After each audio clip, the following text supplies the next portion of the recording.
क्यों फिक्र करते हो कि क्या खाएंगे?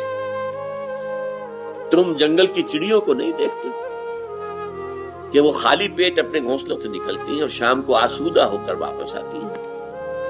उनके पास कहीं कोई जमा तो नहीं है, कोई जखीरा तो नहीं है गंदुम का या किसी और चीज का। तो जो आसमान के परिंदों को खाने को देता है, क्या वो तुम्हें नहीं देगा? ये खूबसूरत अंदाज। क्यों फिक्र करते हो क्या पहनोगे? जंगल की शोषण को नहीं देखते कि जिस कदर शानदार लिबास अल्लाह ने उसे दिया है, रंगीन।